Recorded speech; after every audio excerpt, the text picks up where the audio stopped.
ഹരി ഹരി ഹരേ രാമ രാമ രാം ഹരേ ഹരേ. ഹരേ കൃഷ്ണ കൃഷ്ണ കൃഷ്ണ ഹരേ ഹരേ ഹരേ രാമ രാമ രാമ ഹരേ ഹരേ. ഹരേ കൃഷ്ണ കൃഷ്ണ കൃഷ്ണ ഹരേ ഹരേ ഹരേ രാമ രാമ രാമ ഹരേ ഹരേ. ഹരേ കൃഷ്ണ കൃഷ്ണ കൃഷ്ണ ഹരേ ഹരേ ഹരേ രാമ രാമ രാമ ഹരേ ഹരേ. ഹരേ കൃഷ്ണ കൃഷ്ണ കൃഷ്ണ ഹരേ ഹരേ ഹരേ രാമ രാമ രാമ ഹരേ ഹരേ. ഹരേ കൃഷ്ണ കൃഷ്ണ കൃഷ്ണ ഹരേ ഹരേ ഹരേ രാമ രാമ രാമ ഹരേ ഹരേ. ഹരേ കൃഷ്ണ കൃഷ്ണ കൃഷ്ണ ഹരേ ഹരേ ഹരേ. ഹരേ കൃഷ്ണ ഹരേ കൃഷ്ണ. ഓം നമോ ഭഗവതേ വാസുദേവായ. ഓം നമോ ഭഗവതേ വാസുദേവായ. ഓം നമോ ഭഗവതേ വാസുദേവായ. ഓം അജ്ഞാനതിമിരാന്ധസ്യ ജ്ഞാനാഞ്ജനാശലാകയ ചക്ഷുരുന്മീലിതം യേന തസ്മൈ ശ്രീഗുരവേ നമഃ. നമോ വിഷ്ണുപാദായ കൃഷ്ണപ്രേഷ്ഠായ ഭൂതലേ ശ്രീമതേ ഭക്തിവേദാന്ത സ്വാമിനിതി നാമിനേ. നമസ്തേ സാരസ്വതേ ദേവേ ഗൗരവാണി പ്രചാരിണേ നിർവിശേഷ ശൂന്യവാദി പാശ്ചാത്യദേശധാരിണേ. ജയ ശ്രീ കൃഷ്ണ ചൈതന്യ പ്രഭു നിത്യാനന്ദ ശ്രീ അദ്വൈത ഗദാധര ശ്രീവാസാദി ഗൗര ഭക്തവൃന്ദ. ഹരേ കൃഷ്ണ കൃഷ്ണ കൃഷ്ണ ഹരേ ഹരേ. ഹരേ രാമ രാമ രാമ ഹരേ ഹരേ. ഹരേ കൃഷ്ണ. നിഗമകൽപതരോർഗളിതം ഫലം ശുഭമുഖാമൃതദ്രവ സംയുതം പിബത ഭാഗവതം രസമാലയം മുഹുരഹോ രസികാ ഭുവി ഭാവുകാഃ. നാരായണം നമസ്കൃത്യം നരം ചൈവ നരോത്തമം ദേവീം സരസ്വതീം വ്യാസം തതോ ജയമുദിരയേത്. നഷ്ടപ്രായേഷു ഭദ്രേഷു നിത്യം ഭാഗവത സേവയ ഭഗവതേ ഉത്തമ ശ്ലോകേ ഭക്തിർഭവതി നൈഷ്ടകീ. കൃഷ്ണായ വാസുദേവായ ദേവകീ നന്ദനായ ച നന്ദഗോപകുമാരായ ഗോവിന്ദായ നമോ നമഃ. ഹരേ കൃഷ്ണ കൃഷ്ണ കൃഷ്ണ ഹരേ ഹരേ. ഹരേ രാമ രാമ രാമ ഹരേ ഹരേ. ഹരേ കൃഷ്ണ. ശ്രീ രാധാ ഗോവിന്ദ് ടെമ്പിൾ ഇസ്കോൺ ബാംഗ്ലൂരിന്റെ ഭാഗവതം ക്ലാസ്സിലേക്ക് എല്ലാവർക്കും സ്വാഗതം. ഹരേ കൃഷ്ണ. എല്ലാവർക്കും ഹരേ കൃഷ്ണ. ഹരേ കൃഷ്ണ. ഹരേ കൃഷ്ണ. അധ്യായം 5 ശ്രീമദ് ഭാഗവത നിർദ്ദേശങ്ങൾ. നാരദന്റെ ഭാഗവത നിർദ്ദേശങ്ങളാണ് 5-ാമത്തെ അധ്യായം. നമ്മളിപ്പോ അതാണ് നോക്കിക്കൊണ്ടിരിക്കുന്നത്. അതില് 10 വരെയുള്ള ശ്ലോകങ്ങൾ നമ്മൾ എടുത്തു അല്ലെ. 10-ാമത്തെ വരെയല്ലേ നമ്മൾ എടുത്തത്. ഇന്നലെ നമ്മൾ എന്താ കണ്ടത്? നാരദ മഹർഷി വ്യാസ മഹർഷിയുടെ ആ അസംതൃപ്തിക്കുള്ള കാരണം പറഞ്ഞു കൊടുക്കായിരുന്നു അല്ലെ. ഇന്നലത്തെ ശ്ലോകത്തിൽ നമ്മൾ അതല്ലേ കണ്ടത്? എന്താ പറഞ്ഞത് ഇന്നലെ ശ്ലോകത്തില്? 10-ാമത്തെ ശ്ലോകത്തിൽ കാരണം പറഞ്ഞു കൊടുക്കുന്നുണ്ട്. എങ്ങനെയാണ് പറഞ്ഞത്? ഭഗവാനെ കുറിച്ച് വർണ്ണിക്കാത്ത പദകോശങ്ങള് സാഹിത്യങ്ങൾ എങ്ങനെയായിരിക്കും എന്ന് പറഞ്ഞു? തീർത്ഥാടന സ്ഥലം പോലെയാണെന്ന് പറഞ്ഞു. ഭക്തികളുടെ തീർത്ഥാടന സ്ഥലം പോലെയാണെന്ന് നല്ല നാരദ മഹർഷി പറഞ്ഞു കൊടുക്കാണ്. അപ്പൊ അത് അതീന്ദ്രിയമായ ധാമനിവാസികൾക്ക്, ആ ശുദ്ധ ഭക്തന്മാർ അവിടെ യാതൊരു വിധത്തിലുള്ള ആനന്ദം ലഭിക്കില്ല എന്നുള്ളതാണ് ഇന്നലെ നാരദ മഹർഷി പറഞ്ഞു കൊടുത്തത്. കാരണം ഭഗവാനെ കുറിച്ച് വർണ്ണിക്കാത്ത സാഹിത്യങ്ങള് കാക്കകളുടെ തീർത്ഥാടന സ്ഥലമായിട്ടാണ് പറഞ്ഞത് അല്ലെ. ഇന്നലെ അതായിരുന്നു നമ്മൾ ലാസ്റ്റ് കണ്ടത്. അപ്പൊ അതുവരെ വ്യാസമഹർഷിയുടെ എന്താ പറയാ, വ്യാസമഹർഷിക്ക് അസംതൃപ്തി ഉണ്ടാകാനായിട്ടുള്ള കാര്യം ഇങ്ങനെ പറഞ്ഞുകൊണ്ടിരിക്കുകയായിരുന്നു. അതിനുശേഷമാണ് നാരദ മഹർഷി പറഞ്ഞു കൊടുക്കുന്നത്. അതല്ലേ കണ്ടത്. പിന്നെ അതിനിടയ്ക്ക് ഇന്നലെ നമ്മള് പരിത്രാണം എന്ന് പറഞ്ഞിട്ട് മതാനുഷ്ഠാനത്തില് തുടങ്ങുന്ന ശ്രേണിയിലെ അവസാന വിഷയമായ പരിത്രാണം പറഞ്ഞിട്ടുണ്ടായിരുന്നു അല്ലെ. അത് പരിത്രാണം എന്ന് പറയുന്നത് നമ്മുടെ ഈ എന്താ പറയാ ധർമ്മം അനുഷ്ഠിക്കാൻ വേണ്ടിയിട്ട് ചെയ്യുന്ന കുറെ സ്റ്റെപ്പുകൾ ഉണ്ടല്ലോ. ഇപ്പൊ നമ്മൾ ഈ പറഞ്ഞ ഏതൊക്കെ പറയാം, നമുക്ക് ജ്ഞാനയോഗം, കർമ്മയോഗം, ഭക്തിയോഗം, അതേപോലെ തന്നെ വർണ്ണാശ്രമ വ്യവസ്ഥകൾ ഒക്കെ ഉണ്ടല്ലോ. ഇതിനാണ് നമ്മൾ എന്ത് പറയണത്, ആ ഒരു സ്റ്റെപ്പിൽ കൂടെ അല്ല പരിത്രാണം എന്നല്ല, അത് ചെയ്തു വരുമ്പോ നമ്മൾ ലാസ്റ്റ് എന്തിലേക്ക് എത്തണം? ആത്മസാക്ഷാത്കാരത്തിലേക്ക് എത്തുന്നത്. അപ്പൊ ആത്മസാക്ഷാത്കാരത്തിലേക്ക് എത്തുന്ന ആ സ്റ്റെപ്പുകൾ ഉണ്ടല്ലോ, അതിനെയാണ് നമുക്ക് പറയാം ആത്മസാക്ഷാത്കാരത്തിലേക്ക്. ആത്മസാക്ഷാത്കാരം എന്നാണ് ഇവിടെ പരിത്രാണം എന്ന് പറയുന്നത് അർത്ഥാക്കുന്നത്, ആത്മസാക്ഷാത്കാരം. അപ്പൊ അത് ഇവിടെ പറഞ്ഞ വെച്ചാൽ മതാനുഷ്ഠാനത്തിൽ തുടങ്ങുന്ന ശ്രേണി എന്നാണ് ഉദ്ദേശിച്ചിട്ടുണ്ടായിരുന്നത് അല്ലെ. അപ്പൊ മതാനുഷ്ഠാനത്തിൽ തുടങ്ങുന്ന ശ്രേണി എന്ന് പറയുമ്പോ ഈ പറഞ്ഞതൊക്കെ വരും. ജ്ഞാനയോഗം വരും, പിന്നെ അതുപോലെ തന്നെ ഭക്തിയോഗം വരും, കർമ്മയോഗം വരും, പിന്നെ ഏതാണ് അഷ്ടാംഗ യോഗകള്. അതൊക്കെ കഴിഞ്ഞിട്ട് ലാസ്റ്റ് എന്തായാലും പേര് നമ്മള് ആത്മസാക്ഷാത്കാരത്തിലേക്ക് എത്തും. ലാസ്റ്റ് ആണല്ലോ നമ്മൾ സാക്ഷാത്കാരത്തിലേക്ക് എത്തുന്നത്. ഇപ്പൊ നമ്മൾ ഈ പറഞ്ഞ വർണ്ണാശ്രമ വ്യവസ്ഥകളെല്ലാം എന്തിനു വേണ്ടിയിട്ടുള്ളതാണ്? നമ്മൾ ധർമ്മങ്ങളിലൂടെ നമ്മൾ എന്തിലേക്ക് എത്താണ്? നമ്മളെ ധർമ്മങ്ങൾ നമ്മൾ അനുഷ്ഠിക്കുക, അതിലൂടെ നമ്മൾ എവിടേക്ക് എത്താണ്? സാക്ഷാത്കാരത്തിലേക്ക് എത്തുന്നത്. അവിടെയാണ്, അതാണ് ആത്മസാക്ഷാത്കാരം എന്നുള്ളത് തന്നെയാണ് അവിടെ പറയുന്നത് കേട്ടോ. നമ്മള് ഈ ഭക്തിയോഗത്തിലൂടെ, ജ്ഞാനയോഗത്തിലൂടെ, ഭക്തിയോഗത്തിലൂടെ, പിന്നെ കർമ്മയോഗത്തിലൂടെ, കർമ്മത്തിന്റെ ഫലങ്ങൾ ഭഗവാന് സമർപ്പിച്ചുകൊണ്ട്, അതുപോലെ തന്നെ ജ്ഞാനയോഗത്തില് ഇപ്പൊ നമ്മളെ 9 ഭക്തിയില് ശ്രവണം, കീർത്തനം, സ്മരണം വരുന്നുണ്ടല്ലോ, അതിൽ വരും. പിന്നെ ഭക്തിയോഗത്തില് ബാക്കിയുള്ള വരുന്നുണ്ട്, അർച്ചനം, വന്ദനം, അതൊക്കെ വരും. പിന്നെ അതുപോലെ തന്നെ നമ്മുടെ വർണ്ണാശ്രമ വ്യവസ്ഥകള്, ആശ്രമങ്ങളും പിന്നെ വർണ്ണങ്ങളും, 4 വർണ്ണങ്ങളും ആശ്രമങ്ങളും, ഇതൊക്കെ എന്താണ്? നമ്മളെ ശരിയായ ധർമ്മം നമ്മൾ ചെയ്യാൻ വേണ്ടി, ആ ധർമ്മത്തിലൂടെ നമുക്ക് എന്തിലേക്ക് സാധിക്കാണ്?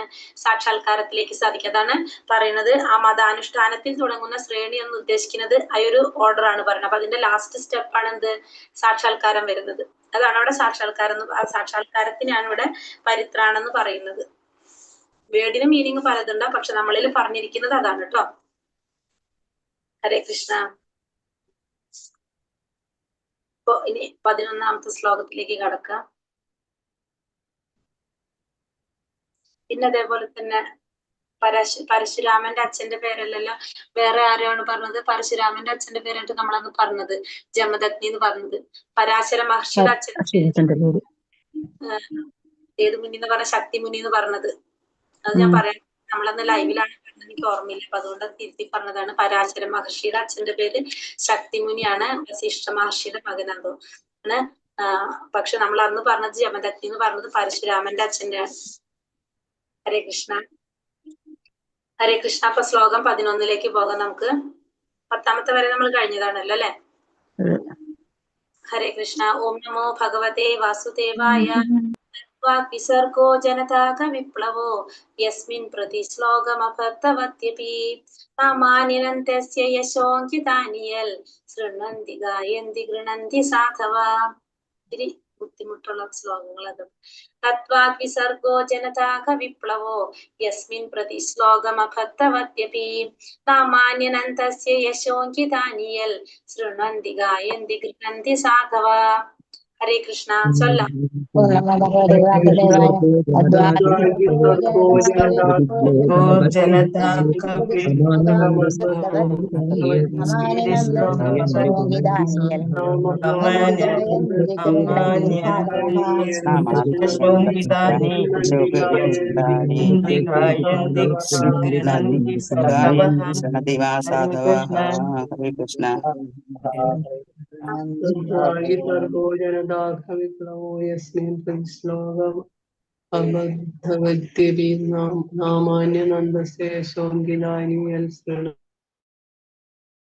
കൃഷ്ണ. തത്വാഗ് വിസർഗോ ജനതാക വിപ്ലവോ യസ്മിൻ പ്രതി ശ്ലോകമഭർത്തവത്യപി സാമാന്യനന്തസ്യ യശോങ്കിതാനിയൽ ശൃണ്വന്തി ഗായന്തി ഗൃണന്തി സാധവ. കഴിഞ്ഞ ശ്ലോകത്തിൽ നമ്മൾ എന്താ പറഞ്ഞത്? ഭഗവാനെ കുറിച്ച് വർണ്ണിക്കാത്ത പദകോശങ്ങള് കാക്കയുടെ തീർത്ഥാടനം പോലെയാണ്. അവിടെ അശുദ്ധ ഭക്തന്മാർക്ക്, അല്ലെങ്കിൽ എന്താ പറയാ, ആത്മീയ ആനന്ദം അനുഭവിക്കുന്ന അവർക്ക് എന്ത് കിട്ടില്ല എന്ന് പറഞ്ഞാൽ അതിൽ യാതൊരു സന്തോഷവും കണ്ടെത്താനായിട്ട് സാധിക്കില്ല അല്ലെ?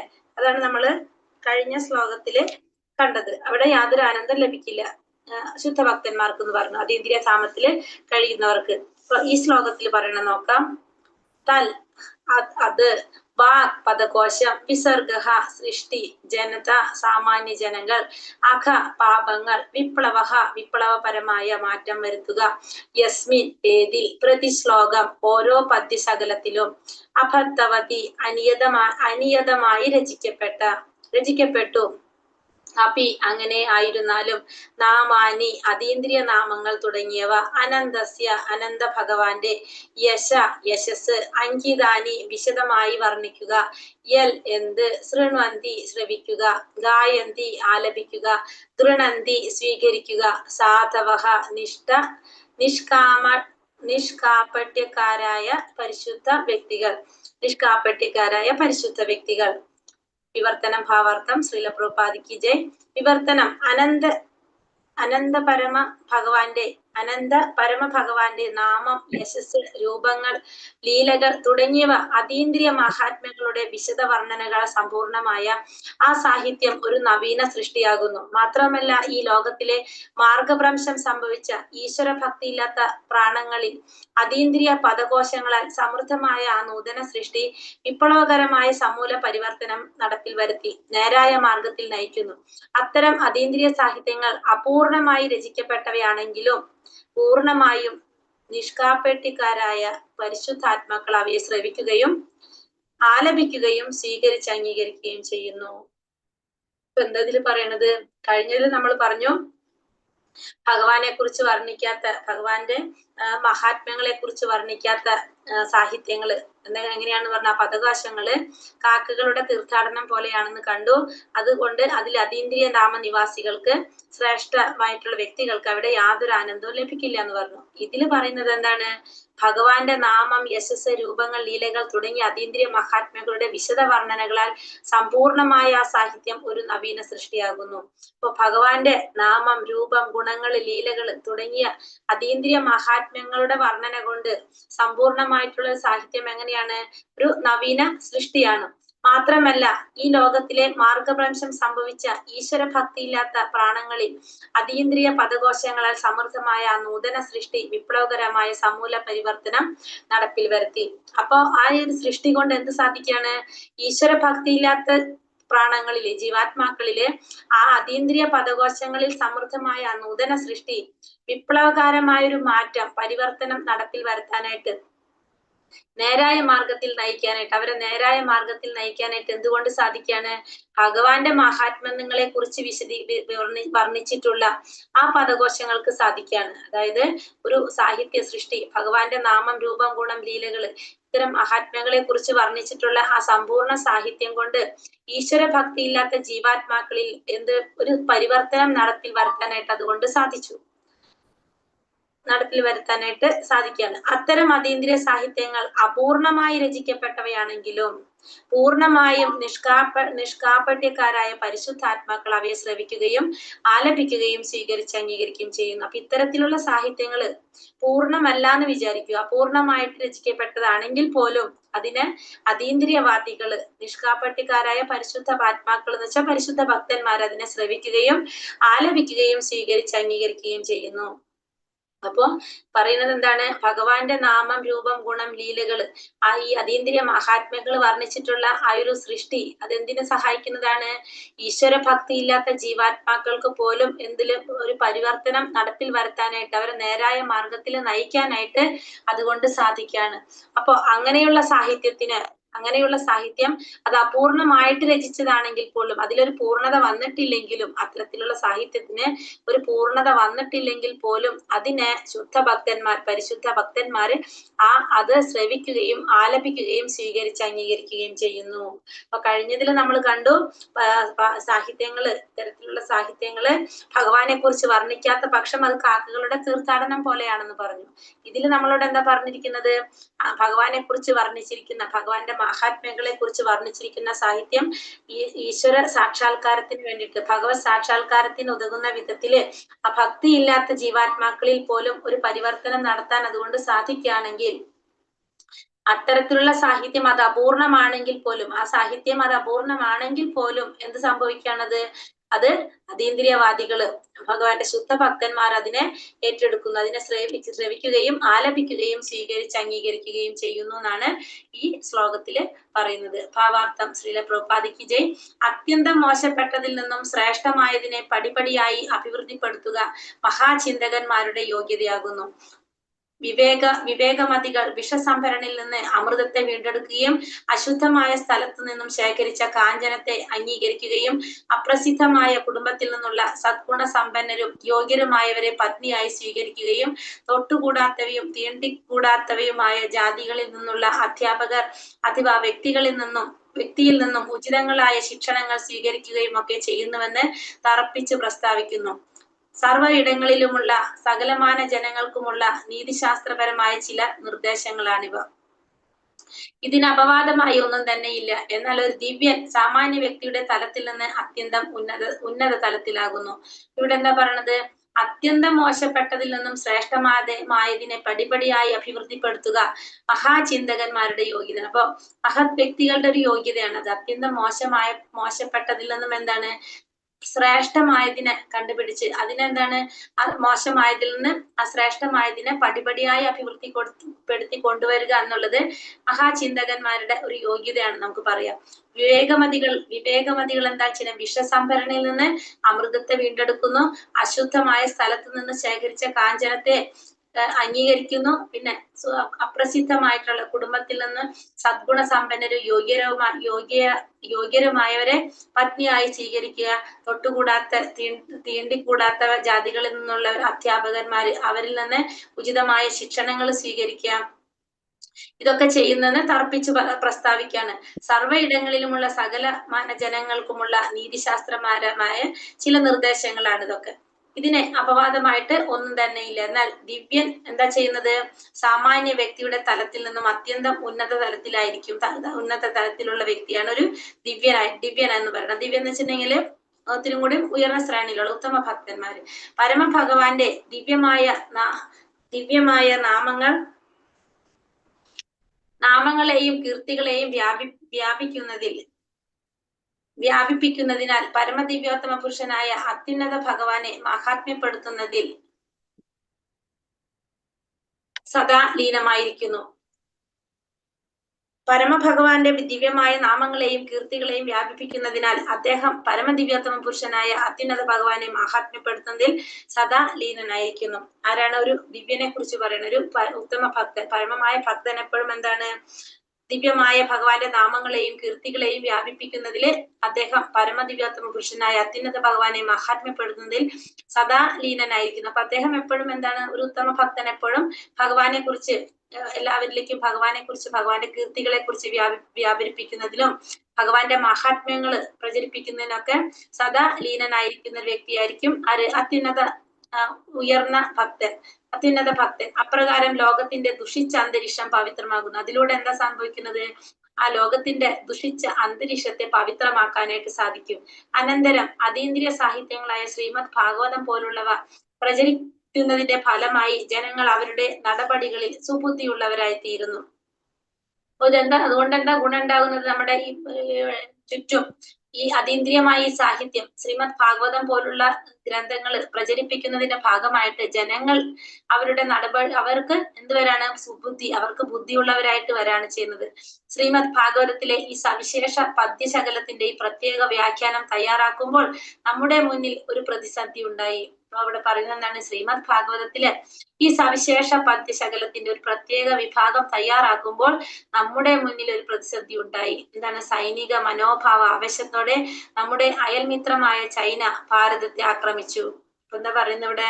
സൈനിക മനോഭാവത്തിന്റെ ആവേശത്തോടെ അയൽമിത്രമായിട്ടുള്ള ചൈന ഭാരതത്തെ ആക്രമിച്ചു. രാഷ്ട്രീയ മേഖലയിൽ നമുക്ക് പ്രായോഗികമായി യാതൊരു താല്പര്യവുമില്ല എങ്കിലും പണ്ടും ഭാരതവും ചൈനയും നിലനിരുന്നുവെങ്കിലും ഇരു രാജ്യങ്ങളും നൂറ്റാണ്ടുകളായി യാതൊരു വിദ്വേഷവും കൂടാതെ സമാധാനപരമായി കഴിഞ്ഞു പോന്നിരുന്നു. ഇപ്പോ എന്താ പറഞ്ഞ ചൈനയും പണ്ടും ഉണ്ടായിരുന്നു. പക്ഷെ എങ്ങനെയാണ് പറഞ്ഞ? രണ്ട് രാജ്യങ്ങളും നൂറ്റാണ്ടുകളായിട്ട് യാതൊരു തരത്തിലുള്ള വിദ്വേഷവും ഇല്ലാതെ സമാധാനമായിട്ട് കഴിഞ്ഞു പോന്നിരുന്നവരായിരുന്നു. അതിന്റെ മുഖ്യ കാരണം എന്തെന്നാൽ ആ കാലഘട്ടങ്ങളിൽ അവർ ഈശ്വരാവബോധമുള്ള അന്തരീക്ഷത്തിൽ ജീവിച്ചിരുന്നു എന്നുള്ളതാണ്. അപ്പൊ അതിന്റെ മെയിൻ ആയിട്ടുള്ള കാരണം എന്താ പറയണത്? ആ സമയങ്ങളില്, അതായത് കലിയുഗങ്ങൾക്ക് മുന്നില് ആ സമയങ്ങളിൽ ഓരോ രാജ്യങ്ങളും എന്താണ്? ഇവർ ഈശ്വരാവബോധത്തോടെയുള്ള അന്തരീക്ഷത്തിലാണ് ഇവര് ജീവിച്ചിരുന്നത്. ഓരോ രാജ്യവും അഖില ഭുവനങ്ങളിലും ഈശ്വര ഭയമുള്ളവരും ശുദ്ധഹൃദയരും സൗമ്യ ജീവിതം നയിക്കുന്നവരുമായിരുന്നു. അപ്പൊ ഓരോ രാജ്യത്തിലും എങ്ങനെയാണ്? അഖില ഭുവനങ്ങളിൽ എല്ലാ വീടുകളിലും എങ്ങനെയാണ്? ഈശ്വര ഭയമുള്ളവരും ശുദ്ധഹൃദയരും സൗമ്യ ജീവിതം നയിക്കുന്നവരുമായിരുന്നു ഉണ്ടായിരുന്നത്. മാത്രമല്ല രാഷ്ട്രീയ നയം എന്ന ആശയം തന്നെ ഇല്ലായിരുന്നു. രാഷ്ട്രീയ നയം എന്നുള്ളൊരു ആശയം ഉണ്ടായിരുന്നില്ല. ജനവാസ യോഗ്യമല്ലാത്ത ആ ഭൂമിക്ക് വേണ്ടി ഇരു രാജ്യങ്ങളും ഇന്ത്യയും ചൈനയും തമ്മിൽ ശണ്ട കൂടേണ്ട യാതൊരു കാരണവും ഉണ്ടായിരുന്നില്ല. അപ്പോ ജനവാസമില്ലാത്ത ഒരു രാജ്യത്തിന് വേണ്ടിയിട്ട്, ഒരു ഭൂമിക്ക് വേണ്ടിയിട്ട് ഇരു രാജ്യങ്ങളും ഇന്ത്യയും ചൈനയും തമ്മില് ശണ്ട കൂടേണ്ട യാതൊരു കാരണവും അവിടെ ഉണ്ടായിരുന്നില്ല. എന്നാൽ മുമ്പ് പ്രസ്താവിച്ച കലിയുഗ പ്രഭാവത്തിൽ കലിയുഗത്തിന്റെ പ്രഭാവം വന്നപ്പോഴെന്താ സംഭവിച്ചത്? അല്പമാത്രമായ പ്രകോപനത്താൽ സദാ കലഹത്തിന് അവസരം ഉണ്ടാകുന്നു. എന്നാൽ ഈ യുഗത്തിലെ ദുഷിച്ച അന്തരീക്ഷത്തിൽ പരമപുരുഷനായ പരമഭഗവാന്റെ നാമത്തെയും യശസ്സിനെയും പ്രകീർത്തിക്കുന്നത് നിർത്തലാക്കാൻ ഒരു വിഭാഗം ജനങ്ങളുടെ ക്രമനിബിഡമായ പ്രചാരണ സമിതി തന്നെയുണ്ട്. ആകയാൽ അഖില ഭുവനവും ശ്രീമദ് ഭാഗവത സന്ദേശങ്ങളെ പ്രസരിപ്പിക്കേണ്ടത് ഒരു മഹത്തായ ആവശ്യം തന്നെയാണ്. അപ്പോ ഈ പണ്ട് കാലത്ത് എന്തുണ്ടായിരുന്നില്ല? അപ്പൊ അതുകൊണ്ട് ഇത് തമ്മിൽ ഈ ചൈനയും ഇന്ത്യയും തമ്മിൽ ഒരു ചണ്ട കൂടേണ്ട ആവശ്യം ഉണ്ടായിരുന്നില്ല. ഒരു കാരണം മെയിനായിട്ട് പറഞ്ഞത് ഈശ്വരാവബോധമുള്ളവരായിരുന്നു അക്കാലത്ത് ഉണ്ടായിരുന്നവര്. പക്ഷെ അതിന് ശേഷം കലിയുഗം ത്തിന്റെ പ്രഭാവം വന്നപ്പോഴോ അല്പമാത്രമായ പ്രകോപനത്താൽ കലഹത്തിന് അവസരം ഉണ്ടാകുകയാണ് ചെയ്യുന്നത്. ഈ കലിയുഗത്തില് ദുഷിച്ച അന്തരീക്ഷത്തിൽ പരമപുരുഷനായ ഭഗവാന്റെ നാമത്തെയും യശസ്സിനെയും പ്രകീർത്തിക്കുന്നത് നിർത്തലാക്കാൻ വേണ്ടി തന്നെ ഒരു വിഭാഗം ജനങ്ങള് ക്രമനിബദ്ധമായ പ്രചാരണ സമിതി തന്നെയുണ്ട്. നമുക്കും അറിയാവുന്നതാണ് കുറെ അല്ലെ. കാരണം ഈ യുഗത്തില് ഭഗവാന്റെ നാമം യശസ് ഇതൊക്കെ കീർത്തിക്കാൻ വേണ്ടിയിട്ട് അതിനെ നിർത്തലാക്കാൻ വേണ്ടിയിട്ട് ഒരു വിഭാഗം ജനങ്ങള് അതിന് വേണ്ടിയിട്ട് സംഘടനകൾ പോലും നിലവിലുണ്ട് ഇപ്പോ. ആകയാൽ അഖില ഭുവനവും ശ്രീമദ് ഭാഗവത സന്ദേശങ്ങളെ പ്രസരിപ്പിക്കേണ്ടത് ഒരു മഹത്തായ ആവശ്യം തന്നെയാണ്. അപ്പൊ അതുകൊണ്ട് തന്നെ എല്ലാവരും എന്ത് ചെയ്യേണ്ട അത്യാവശ്യമാണ്? എല്ലാ ഭുവനങ്ങളിലും ശ്രീമദ് ഭാഗവത സന്ദേശങ്ങളെ പ്രസരിപ്പിക്കേണ്ടത് ഒരു മഹത്തായ ആവശ്യം തന്നെയാണ്. സ്പൃഹണീയമായ സമാധാനം ലോകത്തിൽ നിലവിൽ വരുത്താനും സർവപരമശ്രേഷ്ഠമായ നന്മ പ്രചരിപ്പിക്കാനുമായി ശ്രീമദ് ഭാഗവതത്തിന്റെ അതീന്ദ്രിയ സന്ദേശങ്ങളെ ലോകം മുഴുവൻ വിസ്തരിക്കേണ്ടത് ഓരോ ഭാരതീയന്റെയും കർത്തവ്യമാകുന്നു. അപ്പൊ അതുകൊണ്ട് സമാധാനം ലോകത്തിൽ നിലവിൽ വരുത്താനും സർവശ്രേഷ്ഠമായ ആ നന്മ പ്രചരിപ്പിക്കാനും വേണ്ടിയിട്ട് എന്ത് വേണം? ശ്രീമദ് ഭാഗവതത്തിന്റെ അതീന്ദ്രിയ സന്ദേശങ്ങളെ ലോകം മുഴുവൻ വിസ്തരിക്കേണ്ടത് ഓരോ ഭാരതീയന്റെയും കർത്തവ്യമാണ്. അപ്പൊ നമ്മുടെ ഓരോരുത്തരുടെയും കർത്തവ്യമാണ് ശ്രീമദ് ഭാഗവത സന്ദേശങ്ങളെ ലോകം മുഴുവൻ പ്രചരിപ്പിക്കുക എന്നുള്ളത്. ഈ ഉത്തരവാദിത്തം തിരസ്കരിച്ചുകൊണ്ട് കർത്തവ്യം നിർവഹിക്കുന്നതിൽ ഭാരതം പരാജയപ്പെടുകയാൽ ലോകം മുഴുവൻ പ്രക്ഷുബ്ധമായിരിക്കുകയും വളരെയധികം കലഹങ്ങൾ ഉണ്ടാവുകയും അപ്രകാരം നിരവധി വിപത്തുകൾ ഉണ്ടാവുകയും ചെയ്യുന്നു. അപ്പോ ഈ ഉത്തരവാദിത്തം തിരസ്കരിച്ചുകൊണ്ട് കർത്തവ്യം നിർവഹിക്കുന്നതിൽ ഭാരതം പരാജയപ്പെടുകയാൽ, അപ്പോ ഇത്തരത്തിലുള്ള ഉത്തരവാദിത്തം നമ്മൾ ഓരോരുത്തരുടെയും ഒരു ഉത്തരവാദിത്തമാണത്. അതില് ഭാരതം പരാജയപ്പെടപ്പോഴാണ് നമ്മൾ ഓരോരുത്തരും ചെയ്യാതിരിക്കുമ്പോൾ പരാജയപ്പെടുകയാണെങ്കിൽ ലോകം മുഴുവൻ പ്രക്ഷുബ്ധമായിരിക്കുകയും വളരെയധികം കലഹങ്ങൾ ഉണ്ടാവുകയും അപ്രകാരം നിരവധി വിപത്തുകൾ ഉണ്ടാവുകയും ചെയ്യുന്നു. അപ്പൊ അതിനനുസരിച്ച് വിപത്തുകൾ കൂടിക്കൊണ്ടിരിക്കും. ഭൂലോകത്തിലെ പ്രമുഖ വ്യക്തികളാൽ ശ്രീമദ് ഭാഗവതത്തിന്റെ അതീന്ദ്രിയ സന്ദേശം സ്വീകരിക്കപ്പെടുന്ന പക്ഷം നിശ്ചയമായും തദനുസരണമായ ഹൃദയ പരിണാമം സംഭവിക്കുകയും അനന്തരം സ്വാഭാവികമായി തന്നെ സാധാരണ ജനങ്ങൾ അവയെ അനുവർത്തിക്കുകയും ചെയ്യുന്നു. അപ്പോ നമ്മള് ഈ ഭൂലോകത്തില് പ്രമുഖ വ്യക്തികളാൽ നമുക്കറിയാം ആ ഗുരുപരമ്പരയിൽ നിന്ന് വന്നിരിക്കുന്ന ശ്രേഷ്ഠരായ വ്യക്തികളിൽ നിന്ന് ശ്രീമദ് ഭാഗവത സന്ദേശം അതീന്ദ്രിയമായ സന്ദേശം സ്വീകരിക്കുകയാണെങ്കിൽ നിശ്ചയമായും അതിനൊരു ഹൃദയ പരിണാമം സംഭവിക്കുന്നു. മാത്രമല്ല അനന്തരം സ്വാഭാവികമായി തന്നെ സാധാരണ ജനങ്ങൾ അവയെ അനുവർത്തിക്കുകയും ചെയ്യുന്നു. അപ്പൊ അതീന്ദ്രിയമായ ഒരു സന്ദേശം ശരിയായ ഒരു വ്യക്തിയിൽ നിന്നാണ് നമ്മൾ ശ്രവിക്കുന്നതെങ്കിൽ എന്ത് കിട്ടും? നമുക്ക് ഒരു പരിണാമം, നമ്മളിൽ ഒരു മാറ്റം സംഭവിക്കുന്നു. മാത്രം പിന്നെന്താ പറഞ്ഞത്? അതിന്റെ ഫലമായിട്ട് സ്വാഭാവികമായി തന്നെ സാധാരണ ജനങ്ങൾ അതിനെ ഉൾക്കൊള്ളാനും അവർക്ക് സാധിക്കും, അതിനെ പിന്തുടരാനും അവർക്ക് സാധിക്കും. സാമാന്യ ജനങ്ങൾ അധിക പക്ഷവും ആധുനിക ജനനേതാക്കളുടെ കയ്യിലെ ഉപകരണങ്ങളാണ്. ആകയാൽ നേതാക്കളുടെ ഹൃദയത്തിൽ മാത്രം പരിവർത്തനം സംഭവിച്ചാൽ നിശ്ചയമായും വിശ്വ അന്തരീക്ഷത്തിൽ സമൂല മാറ്റം സംഭവിക്കും. അപ്പോ എന്താ പറയണത്? ഈ യുഗത്തില് ജനങ്ങൾ മുഴുവൻ എങ്ങനെയാണ്? ആധുനിക നേതാക്കളുടെ കയ്യിലെ ഉപകരണങ്ങളാണ്. അതുകൊണ്ട് തന്നെ നേതാക്കളുടെ ഹൃദയത്തിൽ മാറ്റം വരുത്തി കഴിഞ്ഞാൽ അത് ആരിൽ മാറ്റം സംഭവിക്കാൻ സാധിക്കും? ജനങ്ങളിൽ മാറ്റം കൊണ്ടുവരാനായിട്ട് സാധിക്കും. നിശ്ചയമായും വിശ്വാന്തരീക്ഷത്തിൽ സമൂല മാറ്റം സംഭവിക്കും.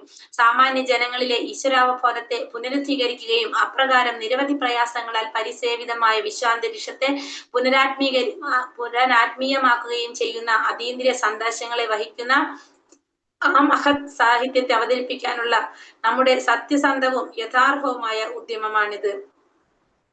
ഇപ്പോ സാമാന്യ ജനങ്ങളിൽ ഈശ്വരാവബോധത്തെ പുനരുദ്ധീകരിക്കാനും നിരവധി പ്രയാസങ്ങളിൽ പരിസേവിതമായ വിശ്വ അന്തരീക്ഷത്തെ ആത്മീയമാക്കുകയും ചെയ്യുന്നതിന് എന്താണ് അതീന്ദ്രിയ സന്ദേശങ്ങളെ വഹിക്കുന്ന ഈ മഹത് സാഹിത്യത്തെ അവതരിപ്പിക്കാനുള്ള നമ്മുടെ സത്യസന്ധവും യഥാർത്ഥവുമായ ഒരു ഉദ്യമമാണ്. അപ്പൊ എന്തിനാണ് ഇത് ചെയ്തത്? നമ്മൾ ഈ പറഞ്ഞ പോലെ ഈ അതീന്ദ്രിയ സാഹിത്യത്തിലൂടെ എല്ലാവരിലുമായി ഒരു ഈശ്വരവബോധം എത്തിക്കാൻ വേണ്ടിയിട്ടും ആ ഒരു അന്തരീക്ഷം എങ്ങനെ ആക്കാനായിട്ടാണ്? ഭക്തിസാന്ദ്രമായ ഒരു അന്തരീക്ഷമാക്കി എടുക്കാനും വേണ്ടിയിട്ട് വിദേശ ഭാഷയിൽ ഈ വിഷയത്തെ അവതരിപ്പിച്ചിരിക്കുന്നതിൽ നിശ്ചയമായും അപര്യാപ്തങ്ങൾ ഉണ്ടെന്ന് മാത്രമല്ല, ഉചിതമായി അവതരിപ്പിക്കുന്നതിനുള്ള നമ്മുടെ ആത്മാർത്ഥമായ ഉദ്യമത്തിൽ നിരവധി സാഹിത്യ സംബന്ധ വൈരുദ്ധ്യങ്ങളുമുണ്ട്. അപ്പൊ വിദേശ ഭാഷയിൽ ഈ വിഷയത്തെ അവതരിപ്പിച്ചിരിക്കുന്നതിൽ നിശ്ചയമായും അപര്യാപ്തകൾ ഉണ്ടെന്ന് മാത്രമല്ല, പിന്നെന്താ പറയുന്നത്? ഉചിതമായി അവതരിപ്പിക്കുന്നതിനുള്ള നമ്മുടെ യഥാർത്ഥമായ ഉദ്യമത്തില് നിരവധി സാഹിത്യ സംബന്ധമായിട്ടുള്ള വൈരുദ്ധ്യങ്ങളും ഉണ്ടെന്ന് ഇവിടെ പറയാണ്. അങ്ങനെ നിരവധി തെറ്റുകുറ്റങ്ങളും ന്യൂനതകളും ഇതിനുണ്ടെങ്കിൽ തന്നെയും ശ്രദ്ധാവിഷയത്തിന്റെ ഗൗരവത്തെ പ്രാമുഖ്യത്തിലെടുത്ത് ഇത് സർവശക്തനായ ഭഗവാനെ മഹാത്മ്യപ്പെടുത്തുന്നതിനുള്ള ആത്മാർത്ഥമായ ഉദ്യമമാകിയാൽ സമൂഹ നേതാക്കൾ നിരവധി വൈകല്യങ്ങളുള്ള ഈ ആത്മാർത്ഥ യജ്ഞത്തെ യഥാർത്ഥമായ പ്രാധാന്യവും പ്രാമുഖ്യവും നൽകി പ്രശാന്തമായി സ്വീകരിച്ച് അംഗീകരിക്കുന്നു. ഇപ്പോ നിരവധി തെറ്റുകുറ്റങ്ങളും ന്യൂനതകളും ഇതിനുണ്ടെങ്കിലും ഇതിന്റെ ശ്രദ്ധാ വിഷയം എന്താണ്? ഇതിലെ മെയിൻ ആയിട്ട് പറഞ്ഞിരിക്കുന്ന വിഷയം സർവശക്തനായ ഭഗവാനെ മഹാത്മ്യപ്പെടുത്തുക എന്നുള്ളതാണ്. ആ ആത്മാർത്ഥമായ ഉദ്യമം കണക്കിലെടുത്തുകൊണ്ട് ആ യജ്ഞത്തെ യഥാർത്ഥമായ പ്രാധാന്യം പ്രാമുഖ്യം നൽകി പ്രശാന്തമായിട്ട് അതിനെ സ്വീകരിച്ച് അംഗീകരിക്കുന്നു. ഭവനം അഗ്നിക്കിരയാകുമ്പോൾ എന്താ പറയുന്നത്? ഒരു ഉദാഹരണം പറഞ്ഞത്, ഭവനം അഗ്നിക്കിരയാകുമ്പോൾ ഭവന നിവാസികൾ പുറത്തേക്ക് പ്രാണരക്ഷാർത്ഥം പലായനം ചെയ്യുകയും വിദേശികളായിരുന്നാലും അയൽവാസികളായ അവരിൽ നിന്നുള്ള സഹായത്തിനായി ഭാഷ അറിയില്ലെങ്കിലും സഹായ അഭ്യർത്ഥന നടത്താൻ കഴിയുകയും അഗ്നിബാധയാൽ പരിഭ്രാന്തരായ അവരുടെ ആവശ്യം വിദേശികളുടെ അതേ ഭാഷയിൽ ആശയം പ്രകടിപ്പിച്ചില്ലെങ്കിലും ഉടനടി മനസ്സിലാക്കാൻ അവർക്ക് കഴിയുകയും ചെയ്യുന്നു. ഇപ്പോ എന്താ കഴിയുകയും ചെയ്യുന്നു? അതായത് ഒരു ഭവനം അഗ്നിക്കിരയാകുമ്പോൾ നമ്മള് എങ്ങനെയാണ്? ഭവന നിവാസികൾ പുറത്തേക്ക് പ്രാണരക്ഷാർത്ഥ പലായനം ചെയ്യും. അപ്പൊ നമുക്കൊരു അപകടം വരാണ്, നമ്മുടെ വീട്ടില് തീ പിടിക്കുമ്പോ തൊട്ടപ്പുറത്തെ അയൽവാസി വിദേശിയാണ്, നമുക്ക് ഭാഷ അറിയില്ല എങ്കിൽ പോലും നമുക്ക് എന്ത് ചെയ്യാൻ സാധിക്കും? ചേഷ്ടകളിലൂടെ, ഭാഷ അറിയില്ലെങ്കിലും നമുക്ക് ആ സഹായം നമുക്ക് സാധിക്കും അല്ലെ? നമുക്ക് സാധിക്കും. അങ്ങനെ അഗ്നിബാധയിൽ നിന്ന് അവരുടെ സഹായത്തോടെ നമുക്ക് അതിൽ നിന്ന് രക്ഷപ്പെടാനായിട്ട് സാധിക്കും. അവിടെ എന്തിന്റെ ആവശ്യം വരുന്നില്ല? ഭാഷയുടെ ആവശ്യം വരുന്നില്ല. ആശയം പ്രകടിപ്പിച്ചില്ലെങ്കിലും അതവർക്ക് മനസ്സിലാക്കാനായിട്ട് സാധിക്കും. അതേപോലെ തന്നെയാണ് പറഞ്ഞത്. ഇവിടെ എന്താണ് പറഞ്ഞത്? ഇതിൽ നിന്ന് നമുക്ക് എന്താണോ നമുക്ക് വേണ്ടത് അത് നമുക്ക് മനസ്സിലാക്കാനായിട്ട് സാധിക്കും. ഭഗവാനെ കുറിച്ച്, ഭഗവാന്റെ മഹാത്മ്യങ്ങളെ കുറിച്ചാണ് ഇതിൽ പറഞ്ഞിരിക്കുന്നത്. അപ്പൊ നമുക്കത് മനസ്സിലാക്കാനായിട്ട് നമുക്ക് സാധിക്കും. ഭവനം അഗ്നിക്കിരയാകുമ്പോൾ ഭവനവാസികൾ പുറത്തേക്ക് പ്രാണരക്ഷാർത്ഥം പലായനം ചെയ്യുകയും വിദേശികളായിരുന്നാലും അയൽവാസികളായ അവരിൽ നിന്ന് സഹായത്തിനായി ഭാഷ അറിയില്ലെങ്കിലും സഹായാഭ്യർത്ഥന നടത്താൻ കഴിയുകയും അഗ്നിബാധയാൽ പരിഭ്രാന്തരായ അവരുടെ ആവശ്യം വിദേശികളുടെ അതേ ഭാഷയിൽ ആശയം പ്രകടിപ്പിച്ചില്ലെങ്കിൽ ഉടനടി മനസ്സിലാക്കാൻ അവർക്ക് കഴിയുകയും ചെയ്യുന്നു. ഇത് ആത്മീയ മൂല്യങ്ങൾ ഉൾക്കൊള്ളുന്ന പ്രായോഗിക ശാസ്ത്രമാകിയാൽ ഭാഷയിലല്ല അർത്ഥപ്രാപ്തിയിലാവണം താല്പര്യം. ഇത് ഈ ഗ്രന്ഥത്തിന്റെ പ്രത്യേകത പറഞ്ഞതാണ്. ആത്മീയമായ മൂല്യങ്ങൾ ഉൾക്കൊള്ളുന്ന പ്രായോഗിക ശാസ്ത്രമാണിത്. ഭാഗവതം എന്ന് പറയുന്നത് ഈ ആത്മീയമായ മൂല്യങ്ങൾ ഉൾക്കൊള്ളുന്ന ഒരു പ്രായോഗിക ശാസ്ത്രമായത് കൊണ്ട് തന്നെ ഭാഷയിലല്ല ഇവിടെ എന്തിലാണ് നമ്മൾ ചിന്തിക്കേണ്ടത്? അതിന്റെ മൂല്യം അർത്ഥപ്രാപ്തിയിലാവണം അതിന്റെ താല്പര്യം ഉണ്ടാകേണ്ടത്. അതിൽ പറഞ്ഞിരിക്കുന്ന ആ സത്തയാണ് നമ്മൾ ഉൾക്കൊള്ളേണ്ടത്. ഭാഗവതത്തിൽ എന്താ പറഞ്ഞത്? ഭഗവാനെ കുറിച്ച്, പരമദിവ്യോത്തമ പുരുഷനായ ഭഗവാൻ ശ്രീകൃഷ്ണന്റെ മഹാത്മ്യങ്ങളെ കുറിച്ചാണ് പറഞ്ഞിരിക്കുന്നത്. അതിലായിരിക്കണം നമ്മൾ എന്തുണ്ടാക്കേണ്ടത്? താല്പര്യം കാണിക്കേണ്ടത്. ഭുവനത്തിലെ ജനങ്ങൾ ഈ മഹത് സാഹിത്യത്തിന്റെ പ്രവിധികളെ ഗ്രഹിച്ചാൽ തീർച്ചയായും കൃതാർത്ഥരാകും. അപ്പോ ഇതിന്റെ ഒരു സത്ത മനസ്സിലാക്കി കഴിഞ്ഞാൽ ഓരോ വീട്ടിലും കുടുംബത്തിലും ജനങ്ങള് ഈ ഒരു സാഹിത്യത്തിന്റെ ആ സത്ത മനസ്സിലാക്കി കഴിഞ്ഞാൽ തീർച്ചയായിട്ടും അവർക്ക് എന്ത് സാധിക്കും? കൃതാർത്ഥരാകാനായിട്ട് സാധിക്കും. സർവമാന്യ ജനങ്ങളുടെയും അസംഖ്യം ഭൗതിക പ്രവർത്തനങ്ങളാൽ ഭുവനം സമ്പൂർണമാകിയാൽ അല്പമാത്ര പ്രകോപനത്താൽ ഒരു വ്യക്തി, ഒരു രാഷ്ട്രം മറ്റൊരു വ്യക്തി അഥവാ രാഷ്ട്രത്തെ ആക്രമിക്കുന്നതിൽ യാതൊരു അതിശയമില്ല. അപ്പൊ ഇവിടെ എന്താ പറയുന്നത്? മാതാജി, ഒരു ഡൗട്ട്. കൃതാർത്ഥര് എന്ന് പറയുമ്പോ ഒന്ന് പറഞ്ഞുതരുമോ എന്താന്നുള്ളത്? മാതാജി, നമുക്ക് ഓരോ വേർഡിനെ വെച്ചിട്ട് മീനിങ് പോകണ്ട മാതാജി. കൃതാർത്ഥരാന്ന് വെച്ചിട്ടുണ്ടെങ്കിൽ നമുക്ക് എന്താ പറയാ? നമ്മൾ പറഞ്ഞില്ല, അത് കൃതാർത്ഥം എന്ന് പറഞ്ഞാൽ നമുക്ക് അതിനൊരു പരിപൂർണതയിലെത്തി എന്നൊക്കെ പറയുന്ന പോലെ തന്നെ ഒരു വേർഡ് മീനിങ് അല്ല. തീർച്ചയായും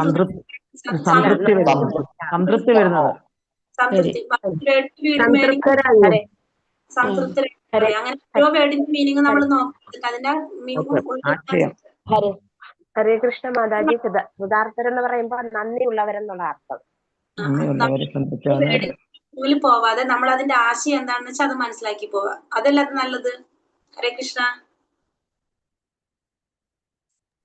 സർവസാമാന്യ ജനങ്ങളുടെയും അസംഖ്യം ഭൗതിക പ്രവർത്തനങ്ങളാൽ ഭുവനം സമ്പൂർണമാകിയാൽ അല്പമാത്രം പ്രകോപനത്താൽ ഒരു വ്യക്തി അഥവാ ഒരു രാഷ്ട്രം മറ്റൊരു വ്യക്തി അഥവാ രാഷ്ട്രത്തെ ആക്രമിക്കുന്നതിൽ യാതൊരു അതിശയമില്ല. അതെന്ന് പറഞ്ഞപ്പോ സാമാന്യ ജനങ്ങളുടെയും അസംഖ്യം ഭൗതിക പ്രവർത്തനങ്ങളാൽ ഭുവനം സമ്പൂർണ്ണമാകില്ല. അല്പമാത്രം പ്രകോപനത്താൽ ഒരു വ്യക്തി അല്ലെങ്കിൽ ഒരു രാഷ്ട്രം എന്താണ് ഒരു വ്യക്തി അല്ലെങ്കിൽ രാഷ്ട്രത്തെ ആക്രമിക്കുന്നതിൽ യാതൊരു അതിശയമില്ല എന്ന് പറയുന്നത്. കാരണം ഭൗതികമായ പ്രവർത്തനങ്ങളാണ് നമ്മൾ ചെയ്യുന്നതെങ്കിൽ നമുക്ക് എന്താണ്, നമുക്ക് ഈശ്വരാവബോധം ഒന്നും ഇല്ലെങ്കിൽ സ്വാഭാവികമായിട്ട് എന്താണ് ഒരു രാഷ്ട്രം മറ്റൊരു വ്യക്തി അഥവാ രാഷ്ട്രത്തെ ആക്രമിക്കുന്നതിൽ യാതൊരു അതിശയവുമില്ല. കലിയുഗത്തിന്റെ നിയമമാണിത്. കലിയുഗത്തിലെ ഒരു പ്രഭാവം എല്ലാവരിലും അത് സ്വാധീനിച്ചിരിക്കുന്നതാണ്. നേരത്തെ എല്ലാവിധ അഴിമതികളാലും ദുഷിച്ചിരിക്കുന്നു. എല്ലാവിധ അഴിമതികളിലാലും ദുഷിച്ചിരിക്കുന്നു. ഇന്ദ്രിയ സംതൃപ്തിക്ക് ഉതകുന്ന ഭൗതിക ആശയങ്ങളാൽ സമ്പൂർണമായ നിരവധി അനാവശ്യ സാഹിത്യങ്ങൾ ഇവിടെയുണ്ട്. ഇന്ദ്രിയ സംതൃപ്തിക്ക് ഉതകുന്ന ഭൗതിക ആശയങ്ങളാൽ സമ്പൂർണമായ നിരവധി അനാവശ്യ സാഹിത്യങ്ങൾ ഇവിടെയുണ്ട്. അശ്ലീലവും ആഭാസകരവുമായ സാഹിത്യങ്ങളെ കണ്ടെത്താനും നിയന്ത്രിക്കാനും നിരോധിക്കാനും സംസ്ഥാനങ്ങളാൽ നിയുക്തരായ സംഘങ്ങൾ നിരവധി രാജ്യങ്ങളിലുമുണ്ട്. ഇപ്പൊ ഇവിടെ ഈ പറഞ്ഞ പോലെ തന്നെ നേരത്തെ എല്ലാവിധ അഴിമതികളാലും എന്താ പറഞ്ഞാൽ കലിയുഗത്തിലെ നിയമം നമുക്കറിയാം. കലിയുഗത്തിൽ എന്താണ് അഴിമതികളും ഈ പറഞ്ഞ പോലെ തന്നെ കള്ളങ്ങളും കാപ്പാട്യങ്ങളും എല്ലാം നിറഞ്ഞതാണ്. അഴിമതിയെല്ലാം നിറഞ്ഞതാണ്. ഇന്ദ്രിയ സംതൃപ്തിക്ക് ഉതകുന്ന ഭൗതിക ആശയങ്ങളാൽ സമ്പൂർണമായ നിരവധി അനാവശ്യ സാഹിത്യങ്ങളും ഇവിടെയുണ്ട്. അശ്ലീലവും ആഭാസവുമായ സാഹിത്യങ്ങളെ കണ്ടെത്താനും നിയന്ത്രിക്കാനും നിരോധിക്കാനും സംസ്ഥാനങ്ങളാൽ നിയുക്തരായ സംഘങ്ങൾ നിരവധി രാജ്യങ്ങളിലുമുണ്ട്. അപ്പൊ അതേപോലെ തന്നെ ഇവിടെ പറഞ്ഞത് ഇന്ദ്രിയ സംതൃപ്തിക്ക് ഉതകുന്ന ഭൗതിക ആശയങ്ങളാൽ സമ്പൂർണമായ നിരവധി സാഹിത്യങ്ങൾ നിലവിലുണ്ട്. അശ്ലീലവും ആഭാസകരവുമായ സാഹിത്യങ്ങളെ കണ്ടെത്താനും നിയന്ത്രിക്കാനും നിരോധിക്കാനും സംസ്ഥാനങ്ങളിൽ നിയുക്തരായിട്ടുള്ള സംഘങ്ങൾ നിരവധി രാജ്യങ്ങളിലുമുണ്ട്. സർക്കാരിന് ഉത്തരവാദിത്തമുള്ള പൊതുജനങ്ങൾക്കോ പൊതുജന നേതാക്കൾക്കോ ആ വിധം അശ്ലീല സാഹിത്യങ്ങൾ ആവശ്യമില്ല. എന്നിരുന്നാലും ജനങ്ങൾ അവ വായിക്കാൻ ആഗ്രഹിക്കുന്നു. അപ്പൊ സർക്കാരിനോ അല്ലെങ്കിൽ ഉത്തരവാദിത്തമുള്ള പൊതുജന നേതാക്കൾക്കൊന്നും ഇത്തരത്തിലുള്ള സാഹിത്യങ്ങള് ആവശ്യമില്ല. പക്ഷെ എന്താണ്, പൊതുജനങ്ങൾ അത് വായിക്കാൻ ആഗ്രഹിക്കുന്നു. അതൊരു പ്രകൃത്യാനുസരണമായ വാസനയാണത്. അതെന്താണ് നമുക്കറിയാം, ഈ പ്രകൃതിയുടെ സ്വാധീനത്തിൽ ഉണ്ടാകുന്ന ഒരു വാസനയാണത്. അവരുടെ മനസ്സ് ദൂഷിച്ചതാകയാൽ അവർ അത്തരം അശ്ലീല സാഹിത്യങ്ങൾ ആഗ്രഹിക്കുന്നു. ഇത്തരം പരിതസ്ഥിതിയിൽ ശ്രീമദ് ഭാഗവതം പോലുള്ള അതീന്ദ്രിയ സാഹിത്യങ്ങൾ സാമാന്യ ജനങ്ങളുടെ ദുഷിച്ച മനസ്സിന്റെ പ്രവർത്തനങ്ങളെ ന്യൂനീകരിക്കുന്നു എന്ന് മാത്രമല്ല, ചില ശ്രദ്ധാവിഷയം സംബന്ധിക്കുന്ന സാഹിത്യ പാരായണത്തിനു ശേഷം അവരുടെ അതിയായ ആഗ്രഹത്തിന് ഭക്ഷണവും പ്രദാനം ചെയ്യുന്നു. അപ്പൊ ഇത്തരത്തില് എന്താ നമ്മൾ പറഞ്ഞില്ലേ, മനസ്സ് ദുഷിച്ചതായി കഴിഞ്ഞാൽ അത്തരത്തിലുള്ള അശ്ലീല സാഹിത്യങ്ങൾ ആഗ്രഹിക്കുകയാണ്. മനസ്സ് ദുഷിച്ചതാകണം എങ്ങനെയാണ്, നമ്മളെ ഈ ഭൗതിക പ്രകൃതിയിൽ വരുമ്പോ ത്രിഗുണങ്ങൾ നമ്മളെ സ്വാധീനിക്കും. അതില് തമോ ഗുണമൊക്കെ സ്വാധീനിച്ചു കഴിഞ്ഞാൽ സ്വാഭാവികമായിട്ടും നമ്മൾ എന്താണ് അത്തരത്തിലുള്ള സാഹിത്യങ്ങളില് നമുക്ക് രജോ ഗുണത്തിലും വരുമ്പോൾ അത്തരത്തിലുള്ള സാഹിത്യങ്ങളിൽ നമുക്ക് എന്താണ് ആഗ്രഹം വരാണ്. ഇത്തരം പരിതസ്ഥിതിയിൽ ശ്രീമദ് ഭാഗവതം പോലുള്ള അതീന്ദ്രിയ സാഹിത്യങ്ങൾ സാമാന്യ ജനങ്ങളുടെ ദുഷിച്ച മനസ്സിന്റെ പ്രവർത്തനങ്ങളെ ന്യൂനീകരിക്കുന്നു എന്ന് മാത്രമല്ല, ചില ശ്രദ്ധാവിഷയം സംബന്ധിക്കുന്ന സാഹിത്യ പാരായണത്തിന് ശേഷം അവരുടെ അതിയായ ആഗ്രഹത്തിന് ഭക്ഷണവും പ്രദാനം ചെയ്യുന്നു.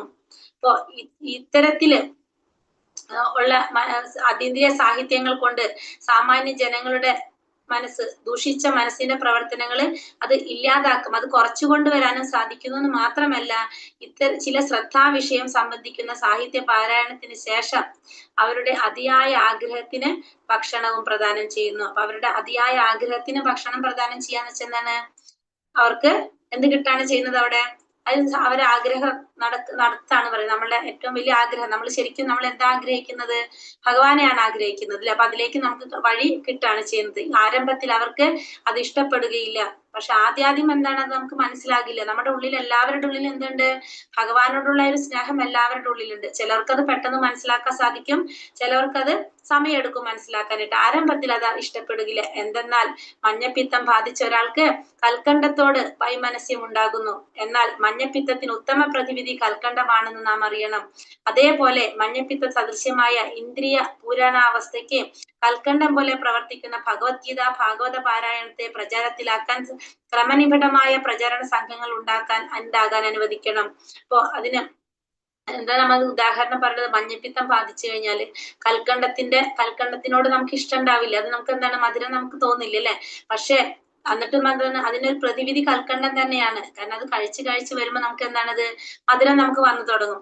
അതേപോലെ മഞ്ഞപ്പിത്ത സദൃശ്യമായ ഇന്ദ്രിയ പൂരണാവസ്ഥയ്ക്ക് കൽക്കണ്ടം പോലെ പ്രവർത്തിക്കുന്ന ഭഗവത്ഗീത ഭാഗവത പാരായണത്തെ പ്രചാരത്തിലാക്കാൻ ക്രമനിബിഡമായ പ്രചാരണ സംഘങ്ങൾ ഉണ്ടാക്കാനായിട്ട് അനുവദിക്കണം. അപ്പൊ നമ്മള് ഇപ്പൊ മഞ്ഞപ്പിത്തം ബാധിച്ചൊരു വ്യക്തിക്കാണെങ്കിൽ കൽക്കണ്ടം കഴിക്കുമ്പോൾ മധുരം ഇല്ലാണ്ടാവുമ്പോൾ നമ്മളത് നിർത്താതെ നമ്മളത് കഴിച്ചുകൊണ്ടേ ഇരുന്നു കഴിഞ്ഞാൽ സ്വാഭാവികമായിട്ട് നമുക്ക് എന്താണ്, ആ അസുഖം മാറി നമുക്ക് അതിൽ രുചി വന്നു തുടങ്ങും. അതേപോലെ തന്നെയാണ് ഇപ്പൊ നമ്മള് ഭഗവത്ഗീത ഭാഗവതം പോലുള്ള ഗ്രന്ഥങ്ങള് നമ്മള് പതുക്കെ നമുക്കത് നമ്മൾ എന്നും വായിച്ചുകൊണ്ടിരുന്നു കഴിഞ്ഞാൽ, എന്നും കേട്ടുകൊണ്ടിരിക്കുമ്പോൾ നമുക്ക് എന്താണ്, നമുക്കതിൽ രുചി വരാണ്. അപ്പൊ പതുക്കെ നമുക്കതില് രുചി വന്ന് തുടങ്ങാണ് ചെയ്യുന്നത്. എപ്പോൾ ജനങ്ങൾക്ക് ഈ സാഹിത്യത്തോട് അഭിരുചി ഉണ്ടാകുന്നുവോ അപ്പോൾ സമൂഹത്തിൽ വിഷം വിളമ്പുന്ന മറ്റു സാഹിത്യങ്ങൾ താനെ ഇല്ലാകും. അപ്പൊ എപ്പോഴാണോ ഈ ഇത്തരത്തിലുള്ള സാഹിത്യങ്ങളോട് ജനങ്ങൾക്ക് അഭിരുചി വരുന്നത്, അപ്പോ മറ്റു തരത്തിലുള്ള സാഹിത്യങ്ങള് താനെ ഇല്ലാതാകും. മറ്റു തരത്തിലുള്ള വിഷം വിളമ്പുന്ന സാഹിത്യങ്ങൾ എന്ന് പറഞ്ഞ എന്താണ്, ഭഗവാനെ കുറിച്ച് വർണ്ണിക്കാത്ത സാഹിത്യങ്ങൾ, അത് തന്നെത്താനെ ഇല്ലാതാകും. ആകയാൽ ശ്രീ നാരദനാൽ നിർദ്ദേശിക്കപ്പെട്ട ശ്രീമദ് ഭാഗവതത്തെ ഞങ്ങളുടെ അവതരണ രീതിയിലെ ന്യൂനതകൾ കണക്കാക്കാതെ മാനവ സമൂഹത്തിൽ എല്ലാവരും സ്വാഗതം ചെയ്യണം. അതുകൊണ്ട് തന്നെ ശ്രീമദ് ഭാഗവതം, ശ്രീ നാരദനാൽ നിർദ്ദേശിക്കപ്പെട്ട ശ്രീമദ് ഭാഗവതത്തെ അവതരണ രീതിയിൽ ന്യൂനതകൾ കണക്കാക്കാതെ, ഇപ്പൊ അവതരിച്ച രീതിയിൽ എന്തെങ്കിലും ന്യൂനതകൾ ഉണ്ടാകാം, പക്ഷെ എന്താണ്, അതിന്റെ സത്ത നമ്മൾ ഉൾക്കൊള്ളാനായിട്ട് ശ്രമിച്ച് അതിനെ നമ്മൾ സ്വാഗതം ചെയ്യണമെന്ന് പറയാണ്.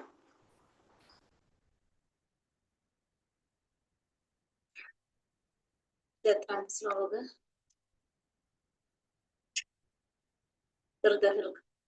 ഹരേ കൃഷ്ണ. ഓം നമോ ഭഗവതേ വാസുദേവായ.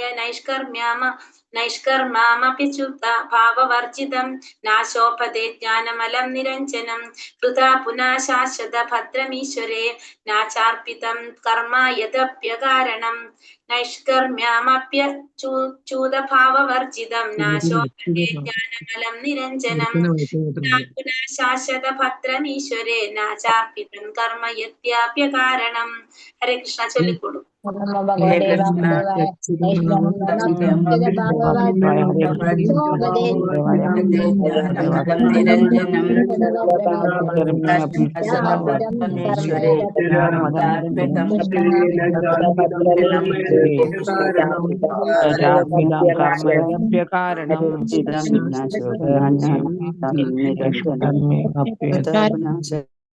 ഹരേ കൃഷ്ണ.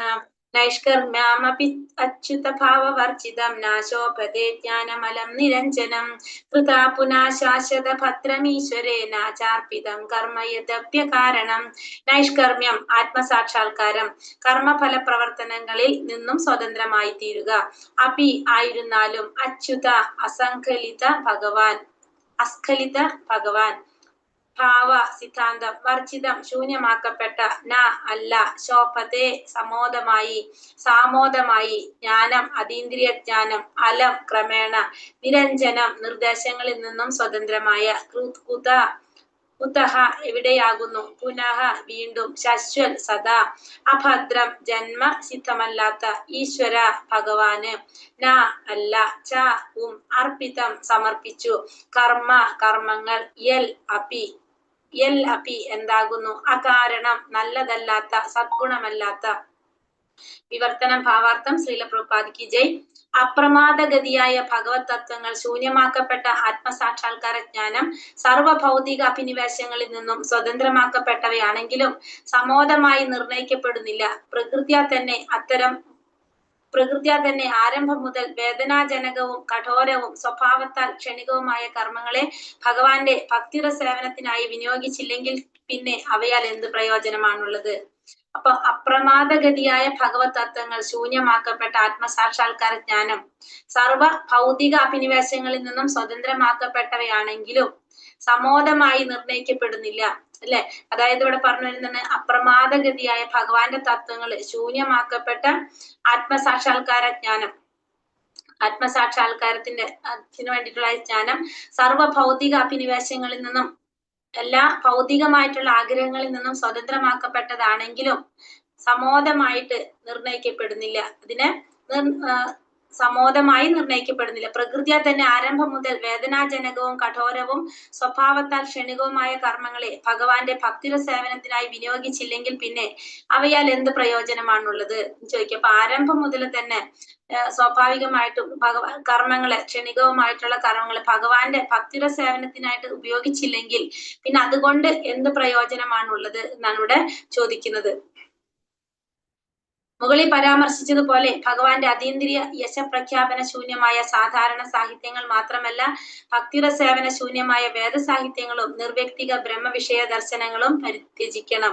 ഇപ്പൊ മുകളിൽ പറഞ്ഞ ശ്ലോകത്തിന് ബേസ് ചെയ്തിട്ട് വീണ്ടും പറയുന്നത് എന്താണ്? ഭഗവാന്റെ അതീന്ദ്രിയ യശപ്രഖ്യാപന ശൂന്യമായ സാധാരണ സാഹിത്യങ്ങൾ.